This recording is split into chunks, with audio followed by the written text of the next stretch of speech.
Halo, halo, selamat pagi. Selamat pagi, Pak. Selamat pagi, Dek. Ya, mohon maaf ya, tadi ada kendala teknis. Iya, Pak. Oke, ya, selamat pagi, Adik Nadia Putri, betul ya? Saya panggil siapa? Nadia Putri atau siapa? Nadia. Nadia, ya. Terima kasih, Dek Nadia, sudah bersedia untuk bertemu secara virtual ya. Kita akan, bahas tentang usulan penelitian, Dek ya. Oke. Saya share dulu dokumen yang adik kirim. Microsoft Word ya. Ada dua file ya. Ya, ya ini usulan penelitian adik mengenai reksadana ya. Oke, ya ini file awal adik ya. Adik datang dengan ide untuk mengetahui pengaruh fund size, fund age, expense ratio pada kinerja reksadana dan seterusnya ya. Oke, penelitian yang menarik, usulan penelitian yang menarik. Kemudian adik membuat latar belakang masalah dan ini sudah saya kritisi sebelumnya ya. Ya ini tipikal tulisan yang dibuat oleh mahasiswa ya. Semua ide, adik punya ide yang begitu besar ya, anak muda kan gitu ya, idenya begitu besar, semuanya masuk di sana. Ya, semuanya dimasukkan ke sana ya. Adik mulai dengan statement perkembangan zaman yang semakin canggih dan sebagainya. Apapun bisa dimasukkan sana terus terang ya. Tetapi persoalannya adalah uh, report yang baik atau usulan penelitian dalam hal ini yang baik adalah justru uh, yang sederhana dalam artian seringkas mungkin, tetapi padat gitu ya, informasinya padat. Jadi seperti itu. Ya, jadi komentar saya di awal hapus atau masukkan saja yang relevan, gitu ya. Ya, perkembangan zaman, apalagi ini mengatur keuangan sejak dini. Ini adik tidak sedang meneliti tentang katakanlah financial planning, perencanaan keuangan personal dan sebagainya. Ya, jadi ini kurang relevan. Jadi kemudian adik revisi dengan sesuai dengan komentar saya sebelumnya. Jadi sekarang sudah lebih mencerminkan ini ya, laporan dengan informasi yang padat berisi. Wah, ini mantap ini sekarang. Nah, jadi saya ucapkan selamat, adik merespons dengan sangat-sangat baik. Saya sangat suka ya. Kalau begini terus, adik bisa cepat selesainya ya. Dan itu kabar baik buat kita semua. Kabar baik buat adik, kabar baik buat saya. Ya, jadi sama-sama enak. Ya, jadi mudah-mudahan dengan komentar saya itu bukan menambah nyali adik menciut atau gimana ya, kurang confidence, tapi justru membuat adik semakin semakin semangat karena saya harap komentar saya itu sangat jelas gitu ya. Mudah-mudahan dia ditangkap jelas, langsung to the point ya. Sedikit menyakitkan mungkin, tetapi dengan detail dan to the point seperti itu harusnya lebih cepat bisa bereaksi, merespons ya. Nah, seperti ini adik merespon dengan sangat baik. Uh, apa tulisannya sekarang lebih terstruktur dengan baik, lebih rapi ya. Saya kira sampai dengan nanti skripsi ini jadi mahakarya adik. Ya. Ini adalah karya adik, bukan karya saya. Saya hanya membantu menghalus-haluskan, gitu ya. Oke, sehingga nanti anak cucu adik bisa menikmatinya. Enggak inilah, enggak minder lah kalau nunjukin ke siapa-siapa ya. Oke, tanpa basa-basi lagi ya, ini sekedar menghalus-haluskan. Jadi komentar saya nanti bisa ada interupsi ya. Jadi ini ya minor revision ya. Jadi sekarang revisinya kecil. Kalau kemarin agak bongkar pasang ya, sekarang ya tinggal dihalus-halusin dan beberapa poin sudah saya halus-haluskan ya. Nah, seperti inilah contoh. Ya ini persoalan bahasa. Banyak orang menyepelekan ini, tetapi bahasa tertulis kalau orang yang senang menulis itu bisa mengetahui, kurang lebih mengetahui cara berpikir orang yang menulis gitu ya. Tapi kalau adik berlatih terus, lama-lama cara berpikir adik akan sangat sistematis. Ya. Jadi ya saya sudah halus-haluskan. Jadi ini tinggal adik ini kan saja klik apa ini biasanya kalau di dokumen saya klik review kemudian ya tinggal accept. Mau accept semuanya silahkan, mau satu-satu silahkan. Ya. Mau semuanya accept all changes and stop tracking. Langsung semuanya yang saya sarankan adik terima itu maksudnya ya. Tapi kalau mau adik oh yang ini saya terima, yang ini enggak, ya silahkan ya. Ini adalah mahakarya adik. Ya. Saya hanya bantu poles-poles. Ya.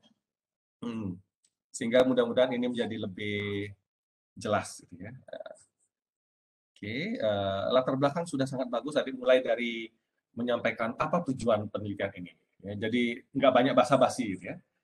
Tujuan penelitian nanti ada memang, tetapi di awal perlu kiranya menyampaikan kepada pembaca apa yang melatar belakangin, apa yang memotivasi adik untuk melakukan riset di bidang apa ini reksadana dan seterusnya. Ya. Nah, itu adik sampaikan. Oh, adik ingin mengetahui pengaruh ini itu ya kepada ini pada kinerja reksadana. Ya. Kemudian apa itu yang dimaksud dengan kinerja reksadana? Ya kurang lebih sepintas diginikan. Ya, ibarat adik mau nonton film, adik baca dulu apanya itu istilahnya kalau nonton film itu semacam abstraknya, informasi yang sangat singkat, ilustrasi kira-kira film ini tentang apa gitu. Nah, sehingga orang ingin tahu ya dengan melihat gambar atau judulnya, kemudian dilihat ada ya 1, 2, 3 kalimat menjelaskan tentang apa filmnya, orang jadi kepingin nonton gitu. Jadi orang kepingin membaca lebih lanjut. Oke. Ketimbang bicara tentang oh zaman sekarang adalah zaman modern bla bla bla, masih nggak ada hubungannya sama reksadana. Itu maksud saya ya. Semoga adik paham dan tidak tersinggung ketika saya mengoreksi versi pertama tadi itu ya. Udah capek-capek nulis panjang lebar, latar belakang disalahin, disuruh bongkar itu ya. Ya saya minta maaf ya. Nanti Idul Fitri saling memaafkan lagi. Ya, jadi seperti ini ya. Cuman mungkin kritik saya di sini mungkin ini yang masih agak terlalu panjang ya. Satu halaman full ini satu paragraf. Mungkin nanti adik bisa cut di mananya ya. Mungkin saya bisa masukkan sini ya. Ya karena di sini adik sudah menyimpulkan. Karena di sini adik sudah menyimpulkan dari pernyataan tersebut, ini bagus sekali. Kalau saya lihat ini seperti sandwich. Paragraf yang baik adalah paragraf seperti sandwich atau burger lah. Pernah lihat burger ya? Atau menikmati burger. Apapun isi burgernya, tapi ada rotinya atau sandwich, ada rotinya, kemudian ada isinya. Ya. Kalau yang makan daging ada dagingnya, kalau yang vegetarian mungkin apa di situ ya. Kemudian ada rotinya lagi di bawahnya. Nah, seperti itu. Jadi ada pembuka, ada isi, ada penutupnya. Nah, jadi pembukanya adik langsung to the point. Penelitian ini bertujuan dan seterusnya. Kemudian intinya di sana sebutkan. Ya. Kemudian nanti adik menyatakan terakhir dari pernyataan tersebut, maka itu sudah semacam menyimpulkan. Ya, yang begini yang bagus. Tapi kadang yang penting ada intinya. Biasanya kalimat utama itu ada di kalimat pertama itu ya. Kemudian ada pendukungnya. Ya, gitu ya. Minimal seperti itu. Ya. Kalau tadi masih agak panjang itu saya kira capek orang membaca ya. Gitu ya. Mungkin perlu dipisah seperti ini supaya lebih bagus lagi. Ya, ini agak meloncat mungkin karena beda versi ya, tapi adik bisa masukkan, nanti adik bisa rapikan ya. Saya kira ini gabung dengan kalimat yang ini ya. Oke, ini sudah saya rapikan, saya kira adik sudah membaca juga ya. Nah, kalau ada yang kalimat panjang ini mungkin adik bisa potong di mananya yang kira-kira pas gitu ya. Jadi jangan asal potong juga gitu ya, supaya enak dibacanya. Ya. Kalau perlu ditambahkan kalimat ketika dipotong, nggak apa-apa. Ya. Saya kira sekarang adik sudah mulai paham cara membuat kalimat yang baik ya, yang efektif. Oke. Ya ini sudah saya rapi-rapikan. Ya, nah ini yang mungkin concern kita ya. Adik menyebutkan di sini, nah ini periode waktu yang digunakan oleh peneliti terdahulu itu katanya adik berargumen cenderung singkat. Ya. Saya nggak tahu, mungkin hanya 2 tahun, setahun. Hanya cross sectional datanya, data 1 tahun. Kemudian adik datang dengan ide ingin meneliti dari tahun 2015 sampai 19. Berapa tahun dia? 5, 6, 7, 8, 9. 5 tahun ya. Uh, menurut adik ini sudah cukup panjang atau bagaimana? Jadi kalau seperti ini berarti kalau adik 5 tahun berarti yang sebelumnya lebih singkat dari 5 tahun gitu. Eh, iya, Pak. Uh, Penelitian yang sebenarnya itu di bawah 5 tahun. ya kalau memang seperti itu kenyataannya mungkin adik sampaikan di sini. Ya, misalkan ini. Pada waktu yang digunakan penelitian terdahulu cenderung singkat. Misalkan ini ya. RAO 2000 menyatakan reksadana atau gini. RAO meneliti dari periode sekian sampai sekian dan menemukan bahwa apa gitu ya. Jadi paling tidak ada satu yang merepresentasikan penelitian terdahulu yang mensupport argumen adik bahwa sebelumnya itu cenderung singkat. Mungkin hanya meneliti 2 tahun, 3 tahun, kita nggak tahu. Dan adik datang dengan ide meneliti secara longitudinal istilahnya ya, dengan periode waktu yang lebih panjang. Walaupun 5 tahun juga belum bisa disebut sebagai penelitian yang longitudinal yang cukup panjang untuk mengcapture apa ya ya fenomena yang ada. Siklus biasanya 10 tahun atau lebih itu baru bisa disebut uh, penelitian yang longitudinal yang meneliti dalam periode yang cukup panjang. Ya. Adik menyebutkan sini lebih panjang. Kalau lebih panjang lagi setahun ya. Tapi ya untuk penelitian awal S1 ya bisa diterima. Tapi bagaimana kita berargumen dengan cantik gitu ya. Jadi berargumen yang cantik kalau kita bisa mengatakan, penelitian terdahulu cenderung singkat, paling nggak disebutkan lah satu. Ya. Adik bagus di sini nyebut salah satu penelitian, tapi cari penelitian kalau memang ini RAW 2000 adalah penelitiannya setahun, 2 tahun, 3 tahun, kurang dari 5 tahun, ya sebutkan sana sebelum mengekspresikan apa temuan penelitiannya. Ya. Paham ya? Nah, mungkin nanti di sini tambahin ya. Misalkan, Paham. ya, jadi bisa disupport yang ini penelitian terdahulu. Oke. Okay. Ya, apa ini? Rasio. Ya ini. Ini ya, rasio beban merupakan biaya-biaya yang dikeluarkan untuk mendukung kegiatan operasional. Ya, agak tidak konsisten dengan ada di bagian bawahnya, adik menjelaskan rasio beban itu rasio antara ini dan itu. Rasio antara beban operasional, gitu kalau nggak salah ya, dibagi dengan total biaya operasional terkait, kurang lebih seperti itu kalau nggak salah. Jadi rasio itu kan perbandingan. Kalau dibaca ini bukan rasio, tetapi ini adalah ya total biaya ya, saya kira. Ya, kan? Jadi mungkin nanti ini bisa dipoles ulang ya dengan bahasa yang to the point tapi benar gitu ya, benar-benar merefleksikan kata rasio karena ini sepertinya total ya. Biaya-biaya yang dikeluarkan ini total biaya ya. Nah contohnya seperti jadi harus berhati-hati ya. Kemudian untuk selanjutnya at all ini dibuat konsisten dan itu ditulis titik ya, at all titik. Beberapa publikasi ada yang membuat ini huruf miring, tetapi kalau adik memang tidak huruf miring, konsisten jangan ada yang huruf tegak dan ada huruf miring. Gitu. Tapi ini sudah bagus, tinggal diisi titik ya. Oke, ya ini poles-poles lagi. Nah ini ya rasio beban. Contohnya definisi yang tadi di atas itu ya. Yang ini tidak perlu dirubah. Maksud saya yang di atas tadi rasio beban apa itu ya. Nah ini mungkin masalah teknis ya. Tiba-tiba berubah jadi 456. Ya, nanti tolong diperhatikan. Ya, itu pernah terjadi kepada semua orang ya. Masalahnya double check sebelum nanti misalkan dikumpulkan itu ya. Ya, ini sudah saya halus-haluskan, seharusnya ya adik tinggal sedikit lagi bekerjanya ya. Ini juga ya mungkin saya nggak tahu, ini adik bisa setuju, bisa tidak setuju. Saya sangat terbuka ya. Kalau hanya ditulis reksadana, semuanya bisa masuk di sini kan. Tetapi ketika saya lihat apa yang adik tulis, seharusnya apa yang ada di dalamnya itu harus tercermin di judulnya, gitu ya. Nah, nanti jangan sampai kita buat judul reksadana, dalamnya tentang opsi saham, gitu. Ya. Jadi misalkan seperti itu. Jadi ini karena ini kalau adik tadi tulis kajian pustaka, kemudian reksadana, ya semuanya bisa masuk sini, bisa jadi 100 halaman, gitu ya. Tapi mungkin kita batasi di bagian ini sebatas pengertian reksadana dan perkembangannya di Indonesia misalkan. Nah, jadi lebih Oke, bagian ini hanya terbatas untuk ini. Dan memang adik menunjukkan data-data ini sangat bagus ya.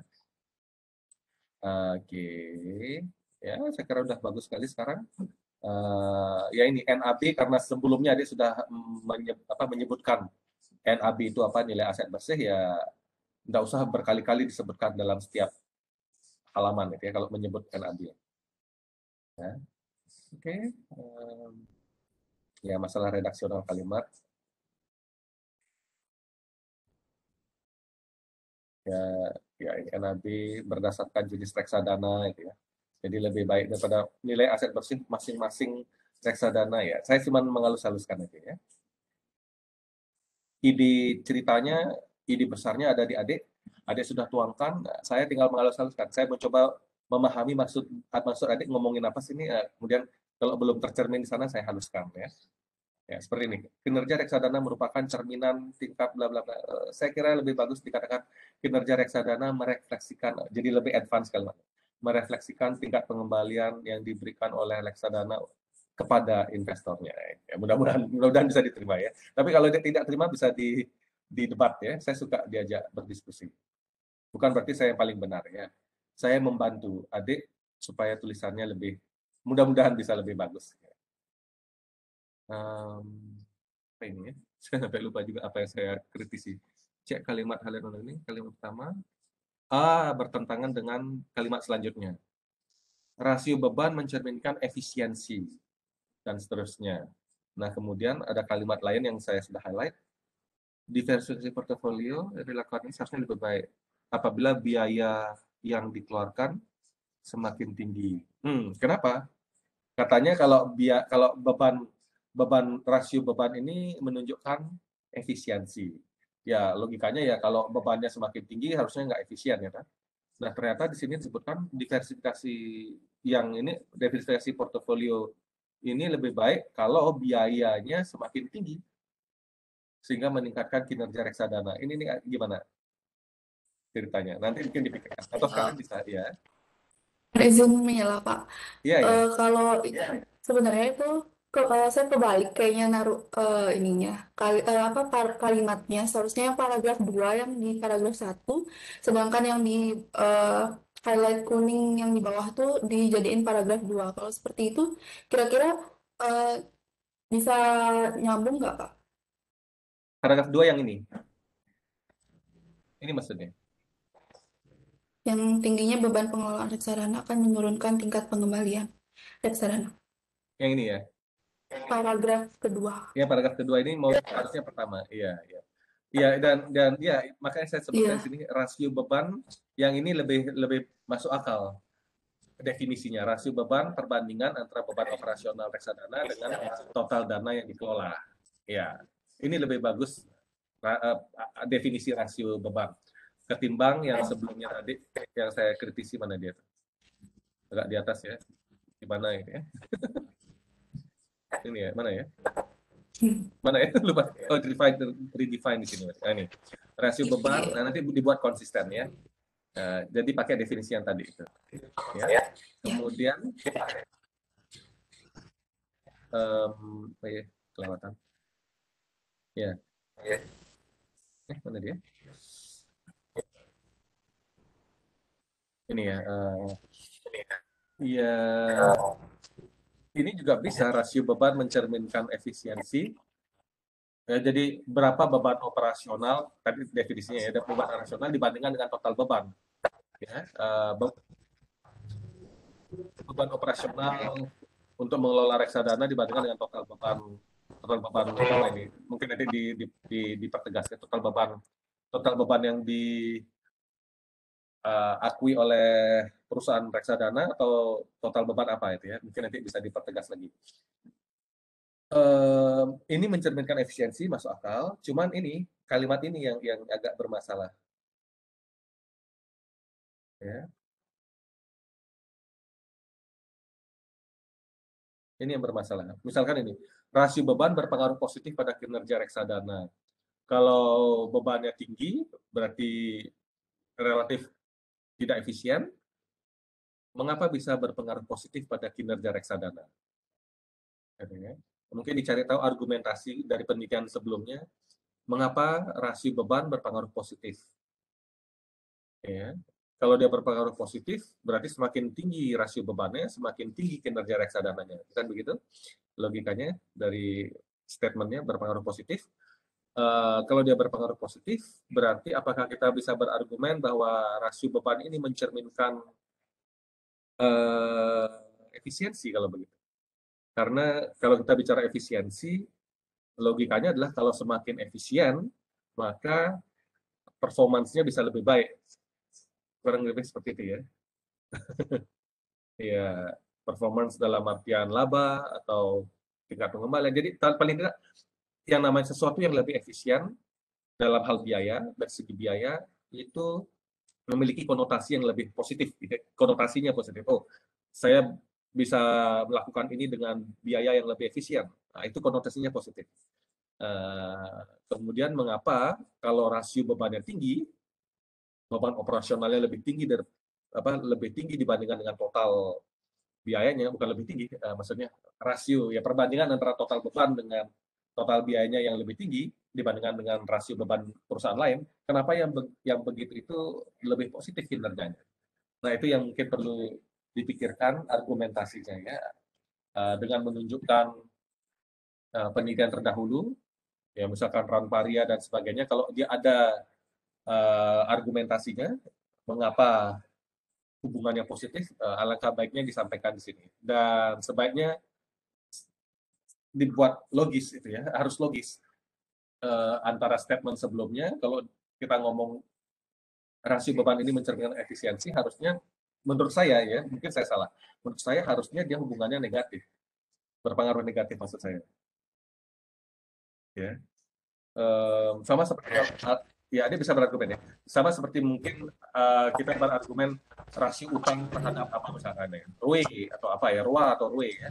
Uh, Kalau menurut saya utang ya, utang terhadap atau leverage ya terhadap leverage terhadap apa ya misalkan terhadap laba misalkan atau apalah ya atau nilai perusahaan biasanya.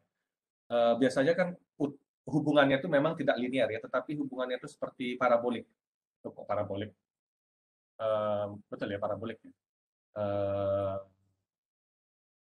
Gimana sih? Bukan parabolik, seperti U shape, seperti bell shape ya. Jadi naik kemudian titik puncak seperti kurva parabola ya namanya. Apa sih namanya? Betul ya? Yang itu tuh kayak kurva normal itu apa sih? Ya kurva parabola ya namanya ya. Ya bisa dibilang kurva parabola lah. Yang ada titik puncaknya kemudian turun. Parabola ya, yang titik puncaknya maksimum di positif. Intinya gini, hubungan antara leverage rasio utang ya terhadap nilai perusahaan itu seperti di kurvanya. Ya. Parabolik dengan titik puncak yang di atas itu. Nah, kalau rasio utangnya masih rendah, relatif rendah, itu naik nilai perusahaan naik. Ya, itu kenapa bisa naik? Karena marginal benefit dari utang lebih tinggi daripada marginal cost-nya. Ya. Utangnya masih sedikit, rasio utangnya relatif kecil. Kalau itu produktif utangnya, maka manfaat dari penambahan utang lebih tinggi daripada tambahan biayanya. Itu maksudnya. Ya. Sehingga naik dia nilai perusahaan. Sampai pada titik maksimum di mana manfaat utang, marginal benefit dari utang sama dengan marginal cost dari utang itu. Gitu ya. Itu sudah optimum. Nah, kalau nambah lagi utangnya, ya, maka menurun nilai perusahaannya. Masuk akal ya? Karena marginal benefit dari utang, tambahan manfaat dari tambahan utang lebih rendah daripada tambahan biaya dari utang itu. Jadi perusahaan bayar bunga dan sebagainya, cicilannya lebih tinggi daripada penghasilan yang diterima dari utang yang dikelola itu. Kalau begitu nilai perusahaan biasanya turun. Nah, jadi kalau adik melakukan penelitian dengan regresi linear sederhana, kata kuncinya adalah linear, tentu adik harus berargumen, adik pada posisi yang mana? Mau linear yang positif ini, atau yang negatif ini? Bayang ketangkep? Ya. Kalau adik menggunakan teknik selain analisis regresi linear, mungkin yang non linear, adik bisa mengcapture dua bagian ini atau tiga. Ketika rasio utang terhadap nilai perusahaan naik, ketika sama atau maksimum, kemudian ya marginal benefit sama dengan marginal cost-nya, yaitu maksimum, kemudian ketika dia turun, alias negatif hubungannya ya antara nilai perusahaan dengan utang.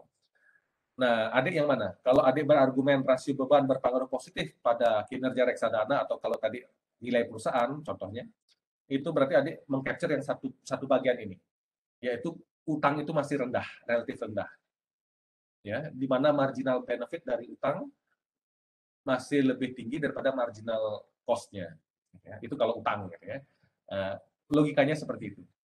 Bisa juga mengatakan pengaruhnya negatif kalau kita berargumen misalkan dari data yang kita dapatkan utangnya relatif tinggi, ya, sehingga marginal benefit dari utang lebih rendah daripada marginal cost-nya, sehingga rasio utang terhadap nilai perusahaan itu atau leverage terhadap nilai perusahaan itu negatif.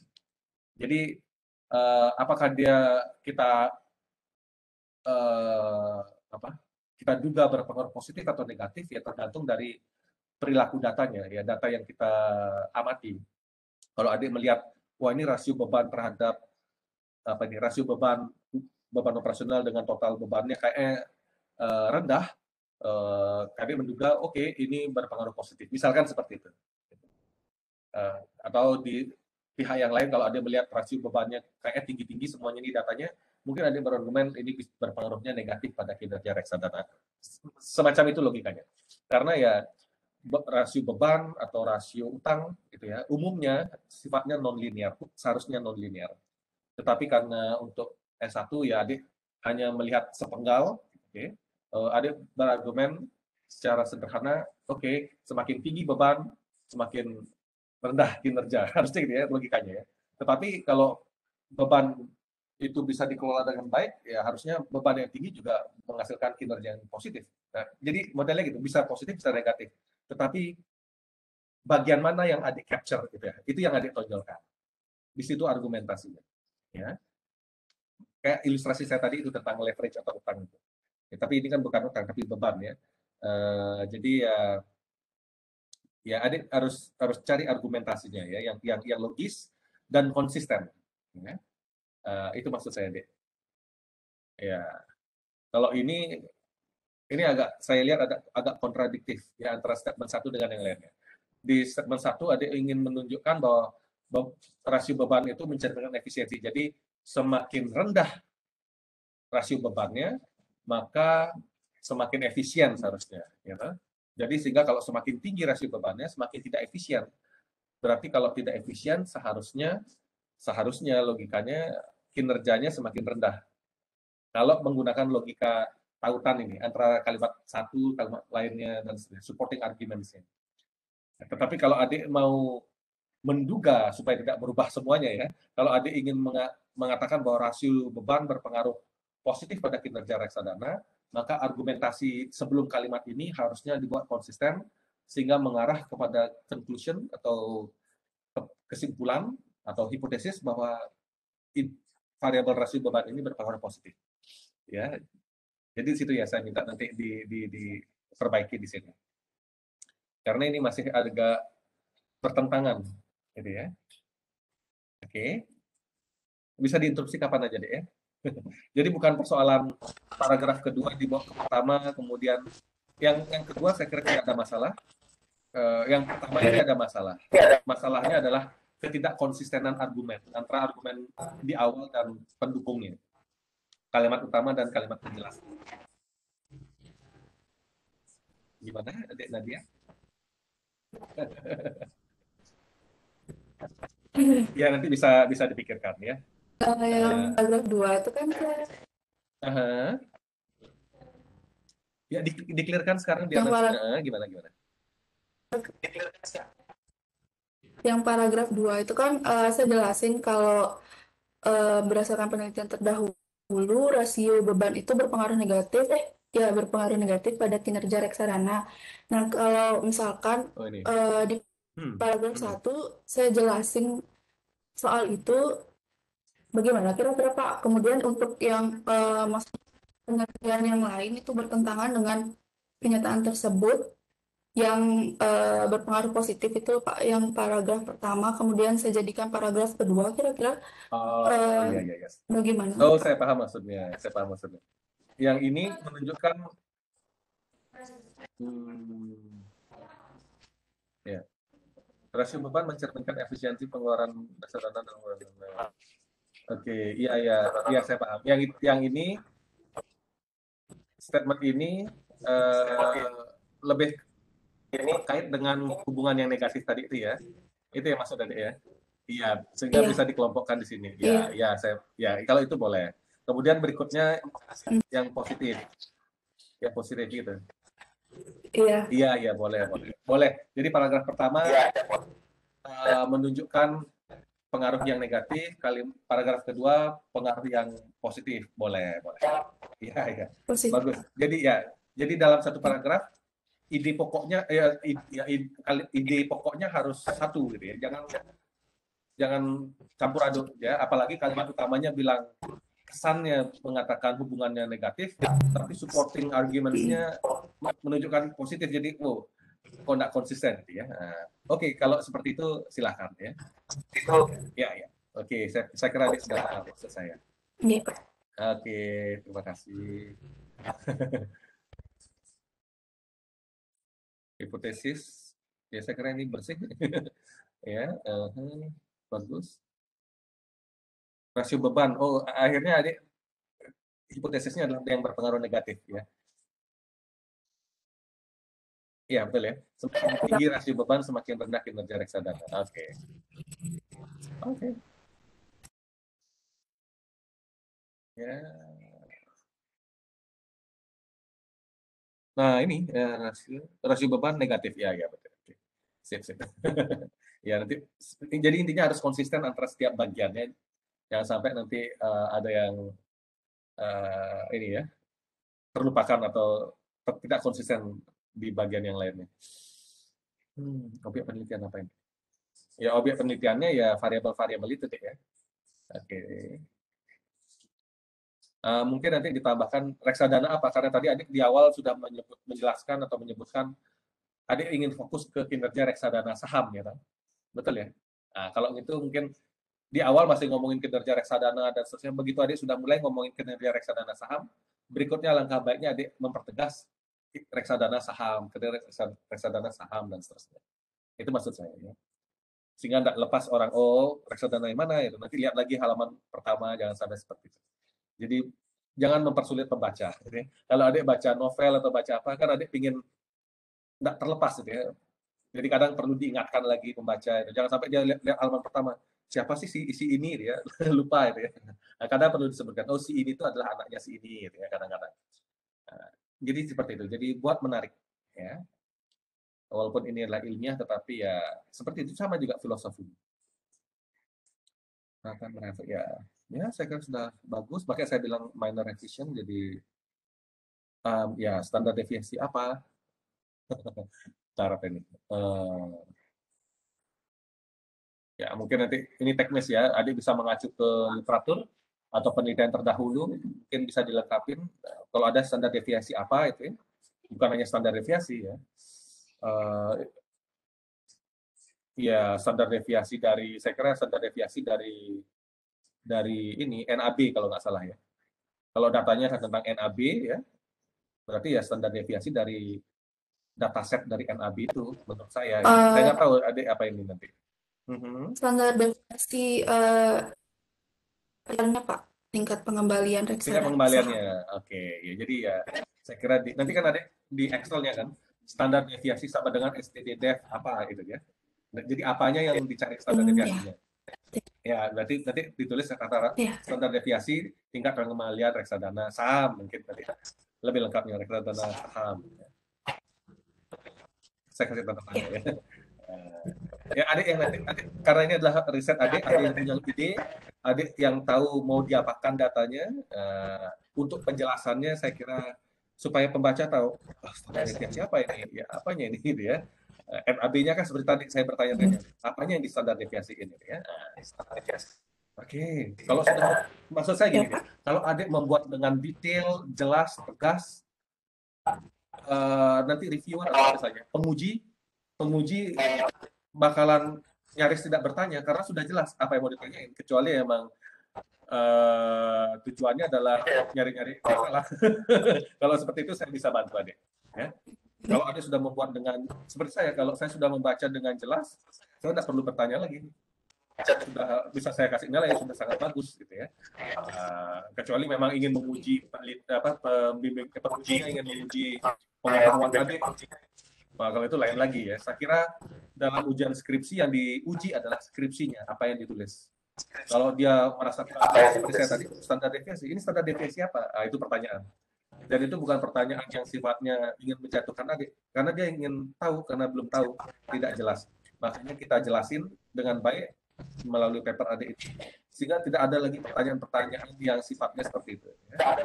Nah, jadi semuanya jelas, runut, terstruktur dari awal. Ya. Oh, jangan sampai ini kerja reksadana apa?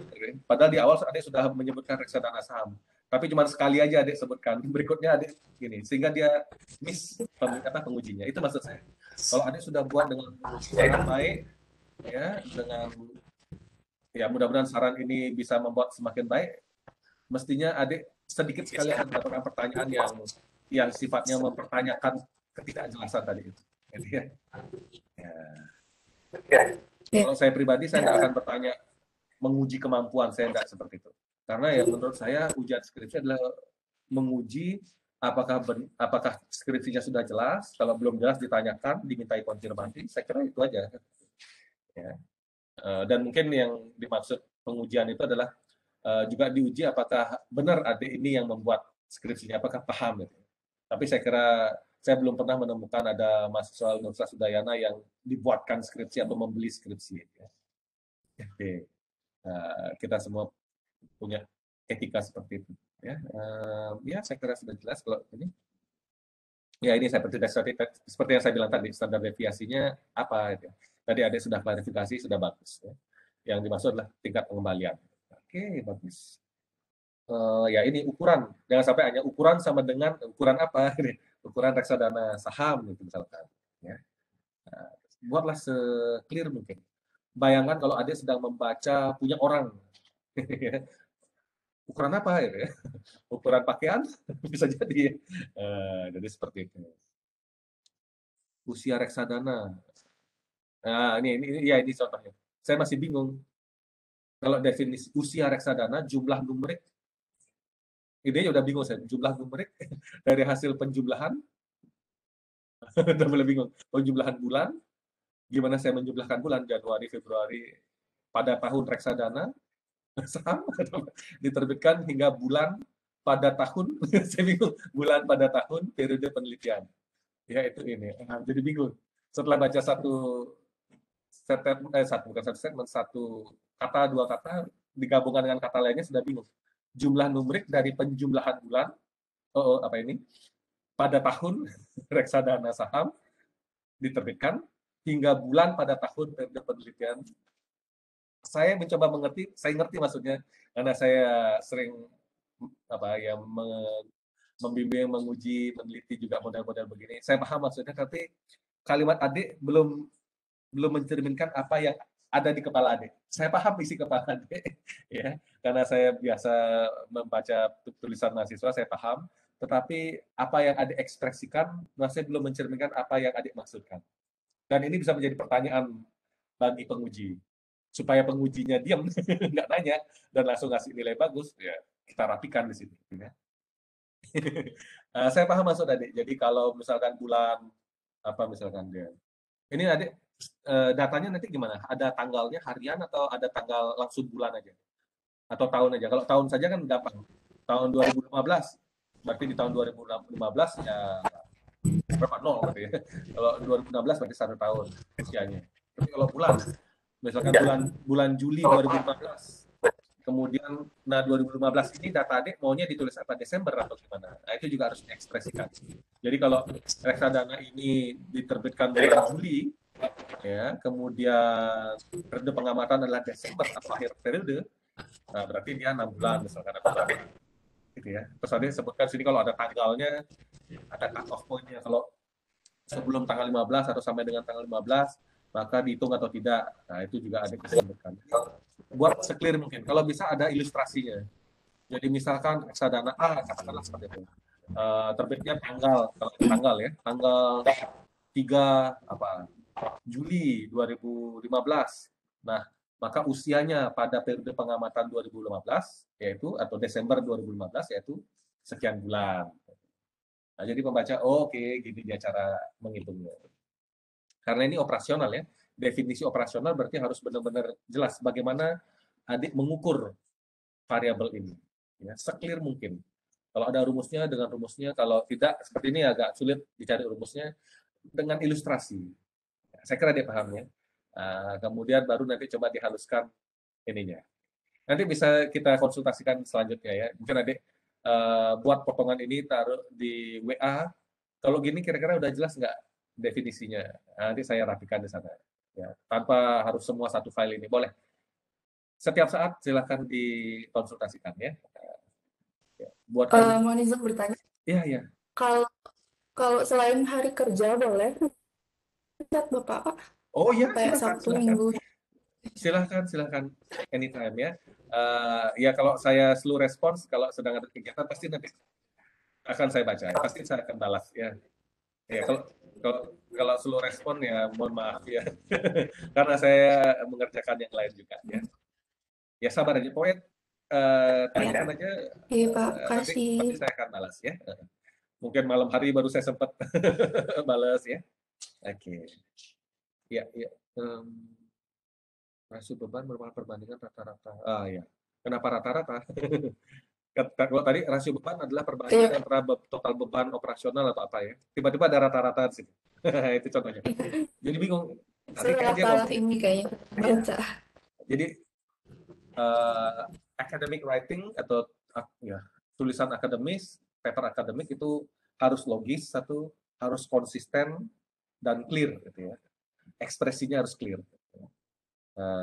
Ya ini contohnya tidak konsisten ya.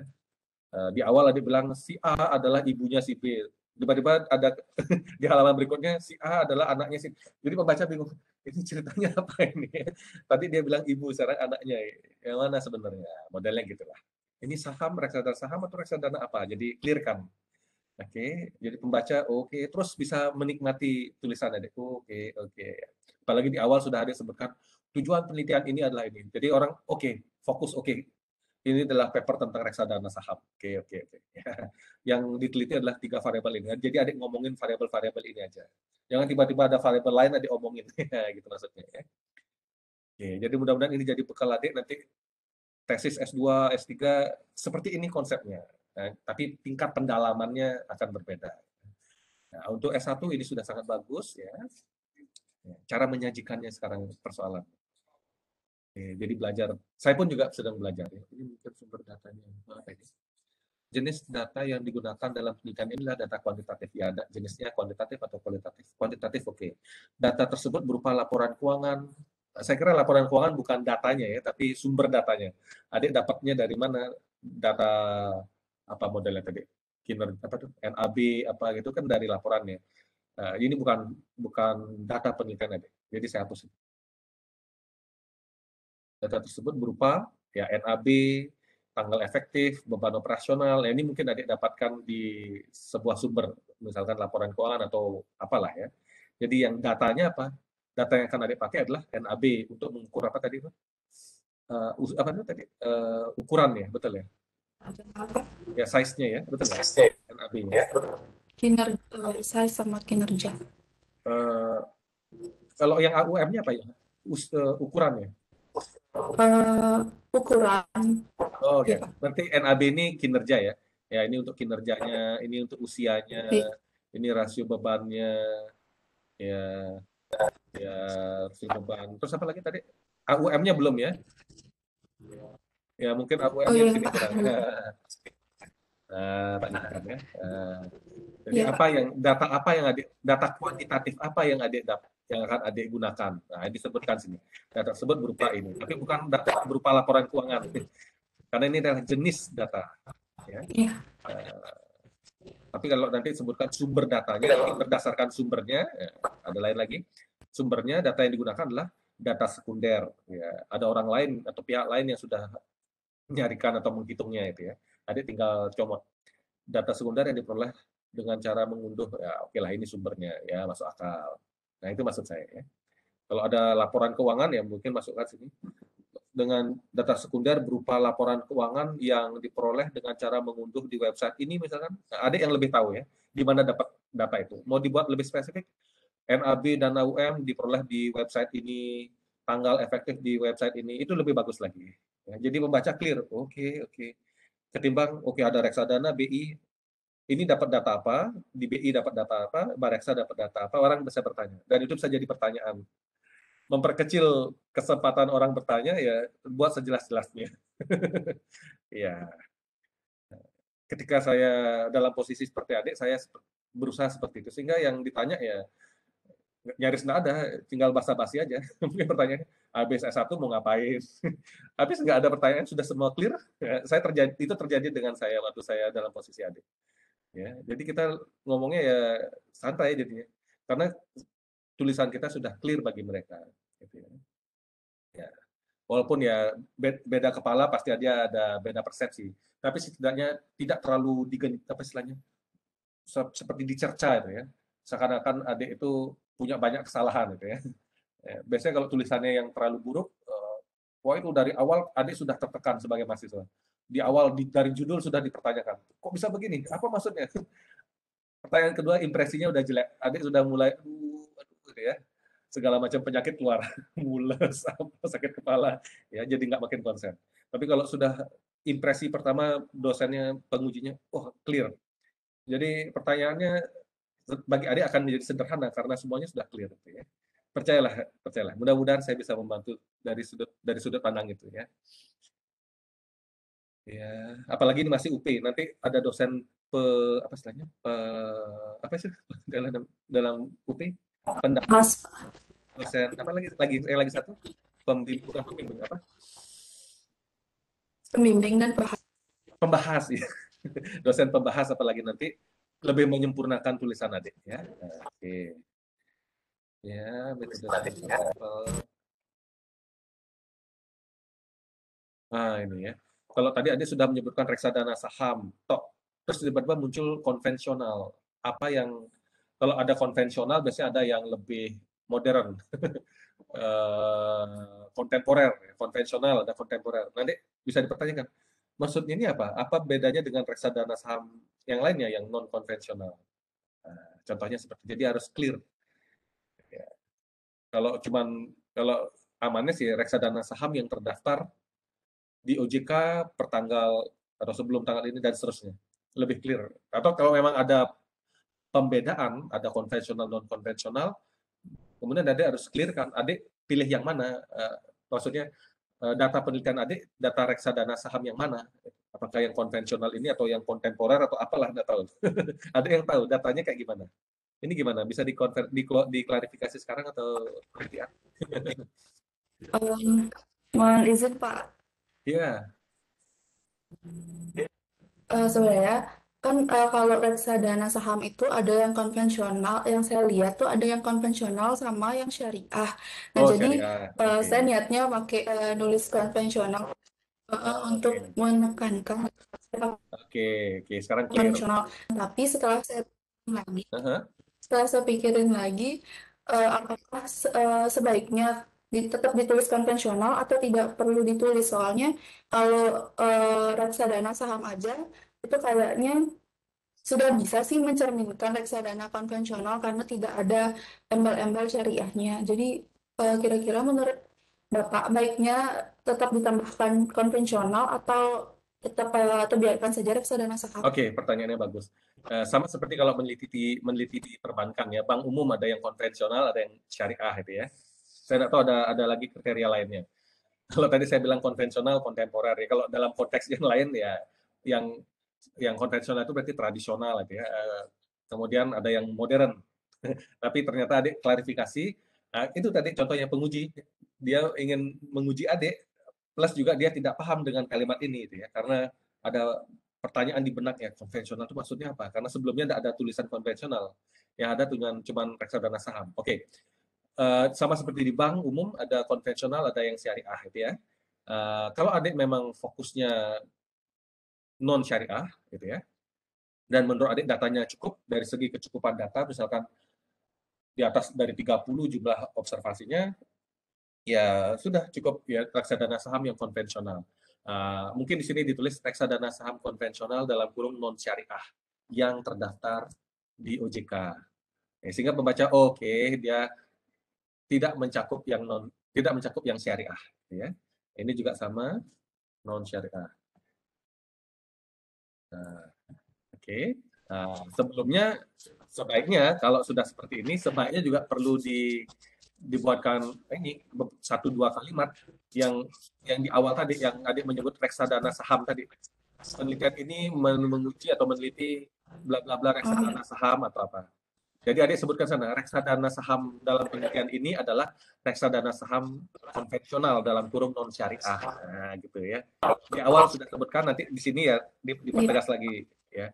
Di awal kalau nggak salah di latar belakang saya ketemu pertama kali adik menyebut poin di mana pertama kali ya penelitian ini misalkan di tujuan penelitian misalkan bla bla bla reksadana saham. Nah, sisipkan sana 1 kalimat atau 2 kalimat, reksadana saham dalam penelitian ini adalah reksadana saham konvensional, yaitu apalah, reksadana non syariah yang terdaftar di OJK.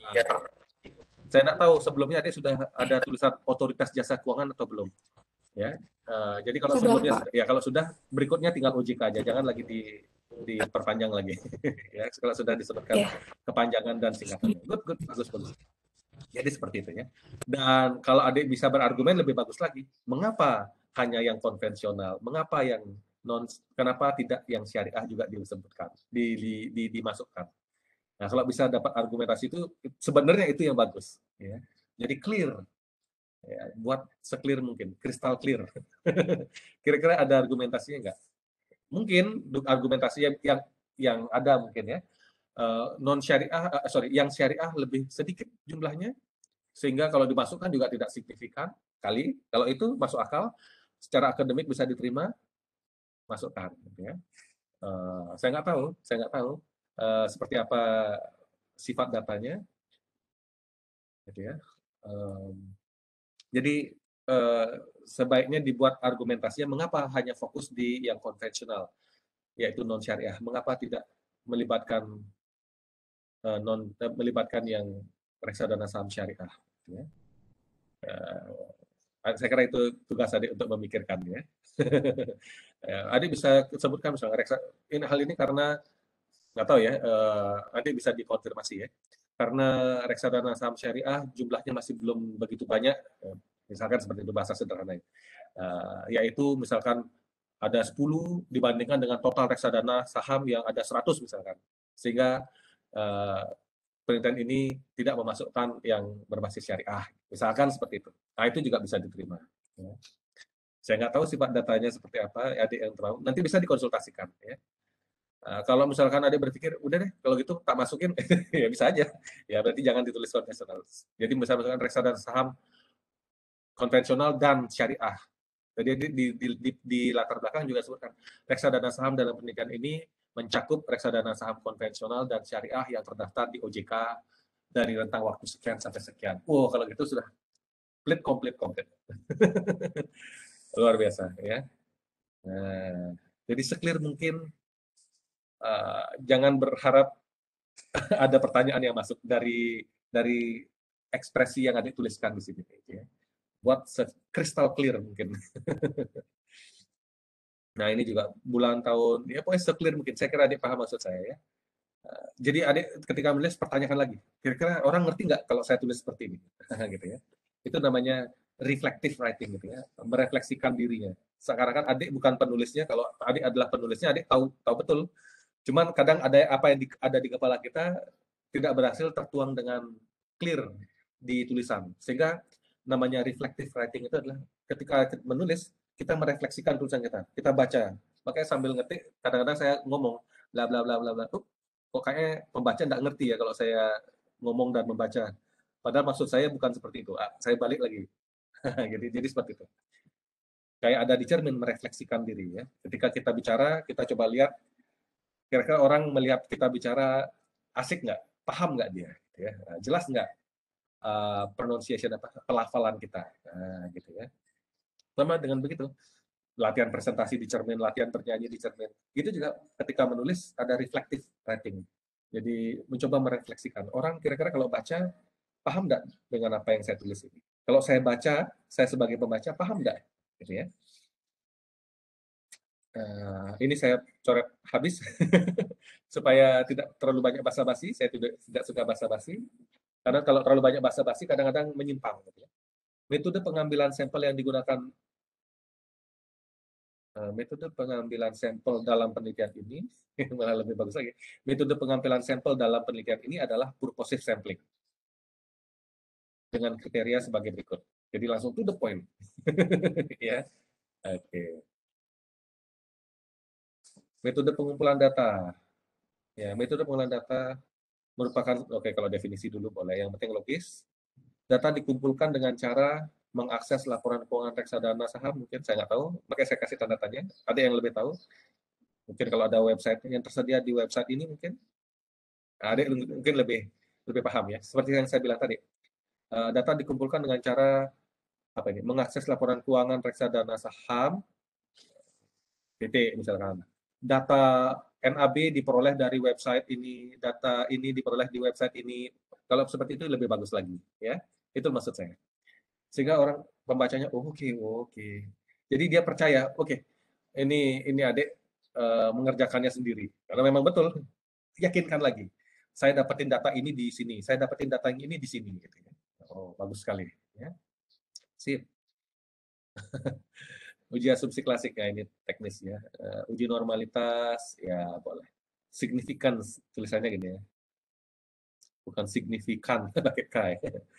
Ya ini yang default settingnya ya, asymptotic ya. Kalau saya pribadi saya lebih senang yang exact. Oke nanti kita bicara itu teknis setelah UP lah ya.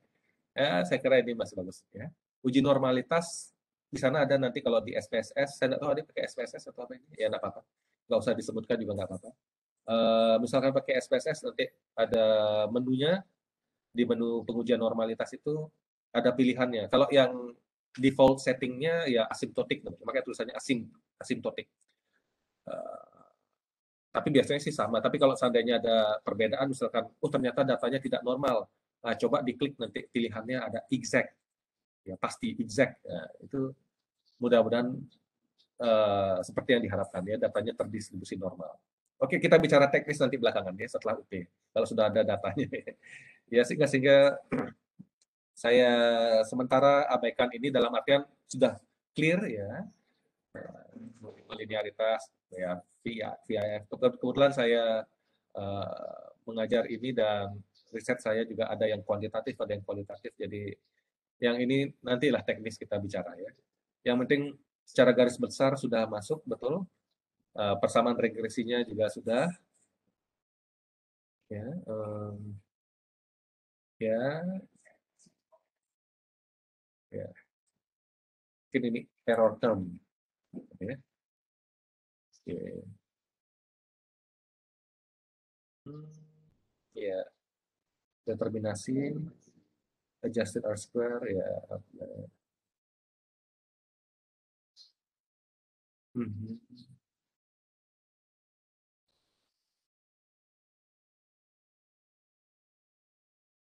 Kalau dia nol tidak memiliki pengaruh. Akhirnya nanti bisa belakangan. Ya. Nanti kan juga harus ini kan ada pengolahan datanya. Kita masuk lagi sini, kita rapikan lagi kalimat ini. Tapi saya tangkap sudah masuk akal. Nah ini yang belum, persoalan yang ini aja. Persoalan yang paling kentara untuk nanti di tahapan UP. HA dan alternatif dan nul ya, hipotesis nul diterima. Nggak mungkin dong dua-duanya diterima. Ya. Nah, mungkin ini agak keliru dikit ya. Yang mana yang diterima, yang mana ditolak? Kalau lebih rendah dari 0,05 berarti H0 ditolak ya. H0 ditolak ya. Boleh saya tulis sini, H0 ditolak.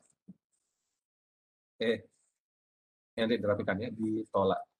Ya. Karena bunyinya gini, H0, X1 tidak berpengaruh pada Y. H1-nya, ya X1 atau X2 atau apalah nanti ya. Apa nih? X1 ya berpengaruh pada Y. Jadi kalau dia di bawah 0,05, mengapa 0,05 ya karena ini ya, karena alfanya 0,05, betul. Betul. Jadi H0 tidak berpengaruh bunyinya. H1 atau HA, kalau adik HA dibilang ya, itu berpengaruh, jadi harus berlawanan. Nah, ketika dia signifikan hasilnya, yaitu nilai signifikansi ya, signifikansinya di bawah 0,05 berarti dia tolak H0, yaitu artinya X1 berpengaruh pada Y. Kalau itu X2 ya X2 berpengaruh pada Y dan seterusnya.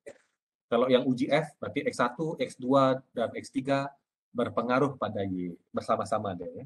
Itu uji F tadi. Tadi kan yang ini uji F. Uji F-nya juga sebaiknya dibuat ya deh. Sebaiknya buatkan hipotesisnya.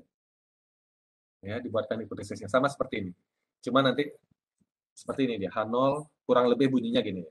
Nanti adik lihat buku statistiknya ya. Tidak berpengaruh. HA atau H1 boleh. X1, X2, X3, yang ini berpengaruh secara serempak.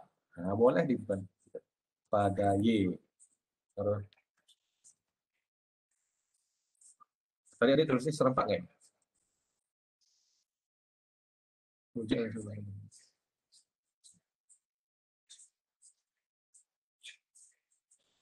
Nah, saya kira ini sebutkan uji F dilakukan untuk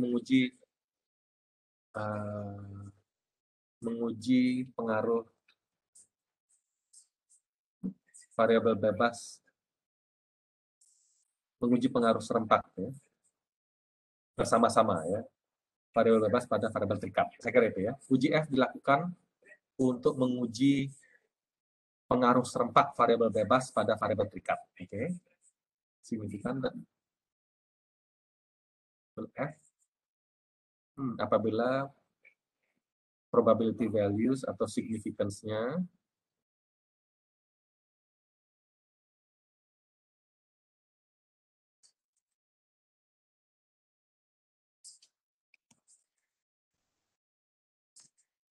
atau significance lebih rendah dari 0,05 ya. Nah, jadi seperti ini ya. Pengaruhnya secara serempak ya. Jadi seperti ini untuk yang uji F-nya dibuatkan seperti ini ya. Masukkan sini. Ya, masukkan sini kapan H1. Jadi kriterianya apa ini? Jika signifikannya lebih rendah bersama dengan 0,05, maka ini H0 ditolak. Ya. Itu juga kalau sebaliknya 0,5 H0 diterima. Ya. Oke, jadi seperti itu. Nah, dibuatkan seperti ini, uji S, uji T, ya miriplah seperti ini ya. Diperlihatkan bunyi hipotesisnya, cek dan recek buku statistiknya supaya lebih ilmiah lagi. Ini maksudnya ilustrasi aja ya. Maksud saya membuat seperti ini supaya clear. Bukan HA dan H0 bersama-sama diterima atau ditolak. Ya. Tetapi spesifik dalam hal ini H0 yang ditolak. Yang ini H lebih besar, H0 diterima. Nah, kalau dia signifikansinya lebih besar dari 0,05 berarti variabel ini tidak berpengaruh pada Y. Gitu ya? Paham ya? Oke, daftar rujukan. Ya, buat konsisten ya. Mau pakai misalkan atau dan gitu ya. Dan seterusnya. Ya, double check lagi lah ya. Apa lagi yang saya kritik? Ini raw, apakah ada inisialnya? Saya nggak tahu. Apakah namanya hanya raw saja?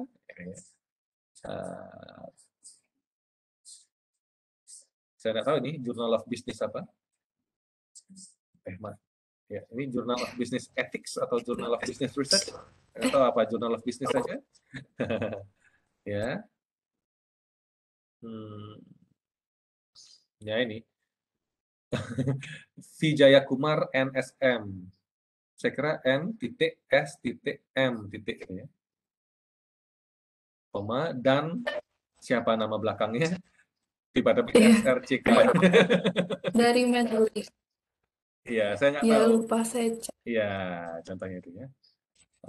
Ya, begitulah intinya prinsip kehati-hatian.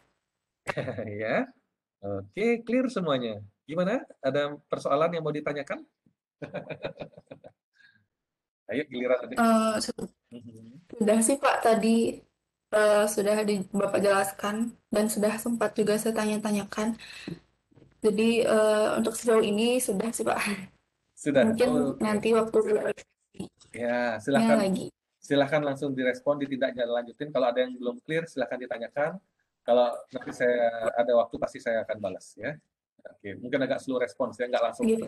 begitu masuk langsung saya balas ya, karena saya sambil kerjakan yang lain juga ya. Oke, sama-sama Mama dulu. Tapi pasti dalam satu hari cuma hanya beberapa jam saja ya, mungkin ada lag ya. Oke. Ya, kalau itu direspon dengan baik, adik bisa selesai dalam weekend ini. Besok mungkin berikutnya adik bisa langsung proses ya. Serahkan dulu kepada saya kalau sudah oke, langsung daftarkan UP, kita lihat nanti ya. Oke, semakin cepat selesai semakin baik. Sip. Semoga saya bisa membantu adik Terima kasih. menghaluskan apa ya yang menjadi ide besar adik. Ya. Idenya semua dari adik sudah ekspresikan dengan tulisan. Saya hanya bantu merapikan, oke? Dan mengarahkan kalau misalkan agak melenceng sedikit cara mengeditnya. Oke, sip. Ya, saya kira clear ya. Ya, semoga bermanfaat pertemuan virtual kita. Jangan kapok ya meneliti ya. Oke, semoga semakin bermanfaat dalam melakukan penelitian. Oke, terima kasih banyak. Bisa kita akhiri ya? Bisa Pak. Bisa, oke. Terima kasih banyak. Oke, ya, jaga kesehatan ya. Oke, pertemuan hari ini kita akhiri. Sampai Iya, Pak. ketemu di pertemuan berikutnya. Sampai jumpa. Selamat siang.